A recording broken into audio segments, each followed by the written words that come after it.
Hi everyone, so today let's talk about the paper that I use with paint markers, and I even use this same paper with acrylic paint. Acrylic paint and acrylic paint markers, they have the same fluidity, so I don't really see a difference. Depending on if you use cardstock or a thinner paper, it might curve on you, but other than that, it'll hold the paper well. I don't have any issues with markers or acrylic paint bleeding through these papers. The back side of them, I don't really even have stains, so they really absorb the paper really well.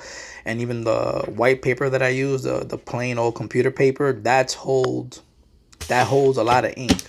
Like this standard computer paper, it's made to hold ink, so you're not gonna really have any issues with the markers even bleeding through with that, or the paper tearing up. But you have to get a specific kind of computer paper, and it's that one that's right there that I just showed you. This is the cardstock that I use. This is the brand as well. It says made in the USA. It's called Pen Plus Gear, and it's a really thick paper, and that holds up the markers really well. The acrylic paint markers, Copic markers, Sharpie, anything. If it holds up acrylic fluid, liquid, and acrylic paint, then it can hold up to anything. And this is the one that I use, the bright. It's called Astro Bright. You can find this in Walmart or even on Amazon. It's the colored paper that I use for my videos, so I can preserve my markers, so I can use that as a base for the background. And this is a harder one. This is a cardstock, so it's a little thicker. And it holds up pretty well. Also have another type of the Astro Brights, and this is more of a paper. It's not a cardstock, so it's really thin. It's like computer paper, but it also holds up really well. And I don't have no issues with the paint markers bleeding through. And it's real thin. It's the same thing as the other one. It's just thinner. See, it's like paper, whereas the other one is a cardstock. It's thicker. And I don't have any issues as well with this paper tearing up. I mean, if you're putting a lot of pressure on the paper with the marker, yeah, it's gonna tear up. Anything's gonna tear up, But I mean, if you're using the marker as you're supposed to, and being gentle with it and letting the paper dry, and then coming back and then hitting another layer, you're not gonna have any issues. See, like this book, for example, it says mixed media. It's a thick paper, but when I use the paint markers on this, man, it was always tearing up.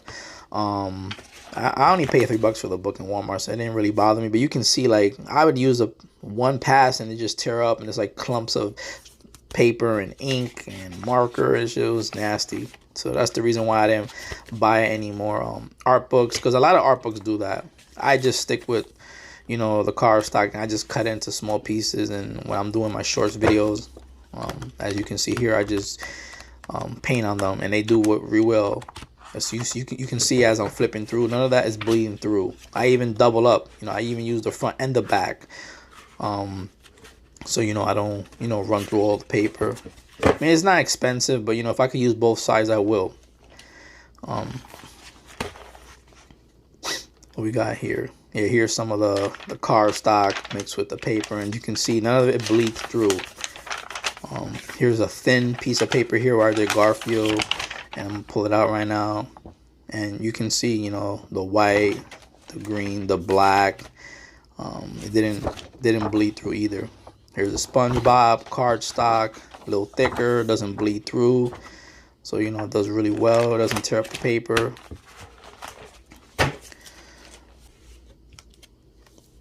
But if you want the ultimate, then you got to get Canson paper. This watercolor paper will hold up to anything. Color pencil, watercolor, obviously, paint marker, acrylic, everything. And it's not expensive. It's the same thing, anything that you would buy in Walmart, Amazon. It's just you got to find the right quality paper, and I always use Canson. So here I'm just going to show you a bunch of the art that I've done. I'll make a video one day, doing like a tour of all the art that I've been doing recently. So I just wanted to show a little something for the video of all the art that I've done with the Posca markers recently, and all the cardstock and all the papers.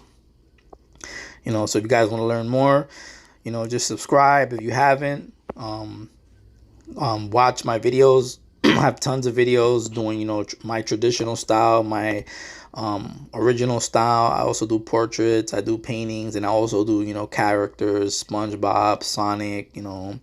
If you guys want me to do like Spawn, X-Men, I can also do that. It'll take more time, but if there's an interest for it, I will do it. So thanks for watching Fas Factory, guys. Hope you enjoy the video. What papers I use, and as I said, I use Posca just because that's what I like. I got some alpha acrylic paint markers that I'm working with right now, and they're doing good. I like their colors. And I also use acrylic paint. So just let me know in the comment section what you want to see when it comes to painting, and I'll make a video.